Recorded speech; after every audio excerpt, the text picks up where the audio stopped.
Shalom, selamat pagi Bapak Ibu yang dikasihi oleh Tuhan. Kita akan berdoa sebelum kita merenungkan firman Tuhan pada pagi hari ini. Bapa di dalam surga, kami bersyukur untuk waktu kesempatan yang Tuhan berikan pada pagi hari ini. Kami bersyukur kami masih bisa mendengar firman-Mu. Tuhan pimpin kami agar kami bukan hanya mengerti firman-Mu tetapi mau melakukannya di dalam hidup kami setiap hari. Di dalam nama Tuhan Yesus kami berdoa dan mengucap syukur. Amin.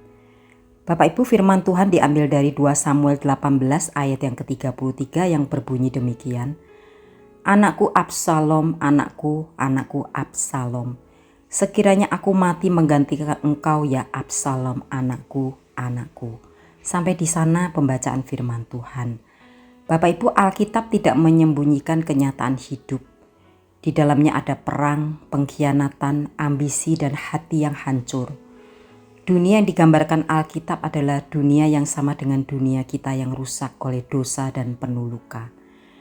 Dalam 2 Samuel 16-18 kita membaca kisah yang sangat menyedihkan.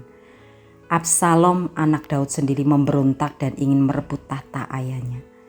Daud harus melarikan diri. Ia bukan hanya kehilangan istana, tetapi juga kehilangan kedamaian sebagai seorang ayah. Bapak Ibu, ketika Absalom akhirnya mati, Daud tidak bersuka cita. Ia menangis terseduh-seduh, hatinya hancur. Tangisannya menunjukkan betapa dalam kasih seorang ayah kepada anaknya, sekalipun anak itu telah menyakiti dan mengkhianatinya. Kisah ini mengajarkan kita dua hal penting. Pertama, Tuhan mengerti rasa sakit kita. Ia tidak buta terhadap pengkhianatan, kehilangan, dan kesedihan yang kita alami. Yang kedua, di tengah dunia yang rusak, kasih karunia Tuhan tetap bekerja. Dari garis keturunan Daud, Mesias tetap akan datang. Rencana Tuhan tidak gagal, walaupun manusia jatuh dalam dosa. Saat kita membaca kisah Daud, kita diingatkan, Tuhan hadir bukan hanya di saat kemenangan, tetapi juga di saat air mata jatuh. Bapak, Ibu, dan Saudara yang dikasihi oleh Tuhan, jangan sembunyikan kesedihan kita dari Tuhan.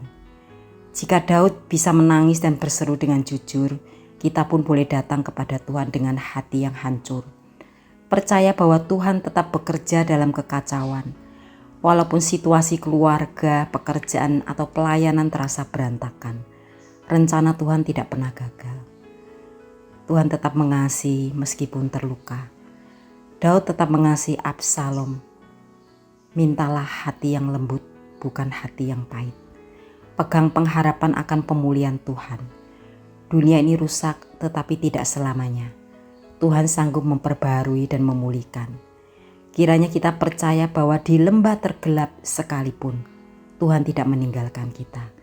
Ia melihat, Ia mendengar, dan Ia peduli. Amin.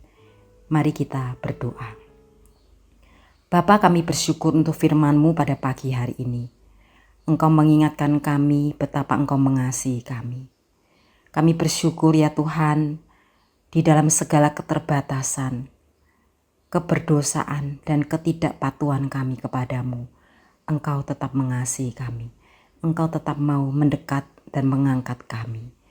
Tuhan, ajarkan kami untuk hidup selalu bersyukur kepada Tuhan, dan mau hidup sebagai anak-anak yang taat akan kehendak-Mu.